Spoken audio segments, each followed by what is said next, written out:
Hey, good morning, Catalina Foothills Church. It's Pastor John Stone with our Tuesday morning devotion. And this coming Sunday, as we think about the words that define our church here, rest, remind, and reflect, resting alone in the grace and in the work of Christ, reminding each other of what Christ has done for us and what he calls us to do in loving God. We come to this issue of reflecting the gospel. What traditionally Christians might say the Great Commission, taking the gospel into the world. And one of the important passages on this is the parable of the Good Samaritan, and that passage reads, but an expert in the law wanted to justify himself, verse 29 of Luke chapter 10. So he asked Jesus, and who was my neighbor? And Jesus replied, a man who was going down from Jerusalem to Jericho. When he was attacked by robbers, they stripped him of his clothes, beat him, and went away, leaving him half dead. A priest happened to be going down the same road, and when he saw the man, he passed by on the other side. So to a Levite, when he came to the place, saw him, passed by on the other side. But a Samaritan, as he traveled, came where the man was, and when he saw him, he took pity on him. He went to him and bandaged his wounds, pouring on oil and wine. Then he put the man on his own donkey, brought him to an inn, and took care of him. The next day he took out 2 denarii and gave them to the innkeeper. Look after him, he said, and when I return, I will reimburse you for any expense you may have. Which of these do you think was a neighbor to the man who fell into the hands of the robber? The expert of the law replied, the one who had mercy on him. And Jesus said, go and do likewise. There's lots of important things here. Let's just look at a few this morning as we anticipate the ability to preach more fully on this the coming Sunday. So Jesus is dealing here with some racial dynamics. The man going down from Jerusalem to Jericho, when he was attacked by robbers, they stripped him of his clothes, beat him, and went away, leaving him half dead. So 2 Jewish people come by, right? A Jewish priest comes by. And when he saw him pass by on the other side, he moved away from him, concerned about his ceremonial cleanness. A Levite, one who served permanently in the temple, came by. He passed by on the other side, but a Samaritan. So a Samaritan was someone who was half Jewish and half of another race.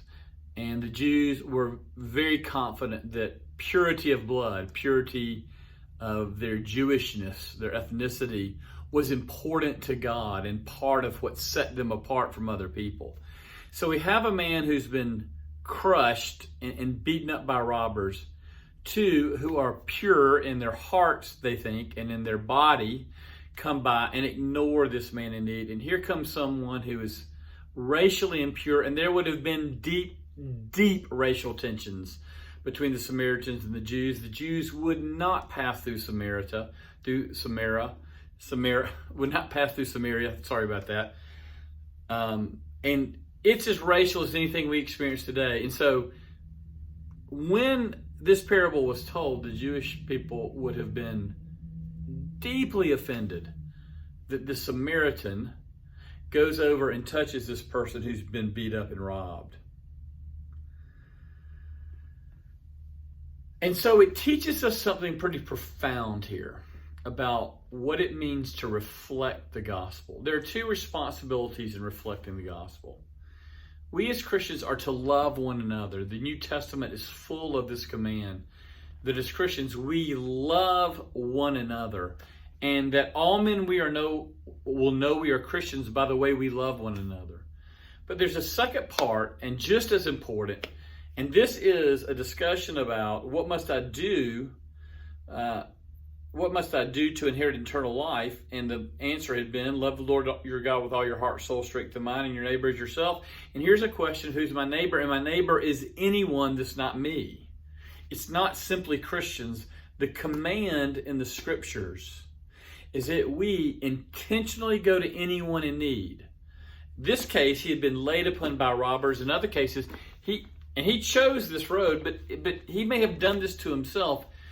And to love God means we go and find the person in need, and we give our resources, our time and our money, and even our associations this Samaritan became ceremonially unclean, and he was willing to do that because he knew that that meant he was loving his neighbor and fulfilling the commands. As we think about reflecting the gospel, we want to embrace the need to love God and love one another, but especially to love our neighbor. God says, you have not loved me unless you've loved your neighbor who is very different than you. He picks ethnic diversity here, but it could be economic, social, educational, physical. There is a barrier there that the Christian steps across because of the gospel to love their neighbor. I look forward to a fuller discussion and thoughtfulness about this Sunday. We look forward to seeing you. Have a great week. Good to be with you.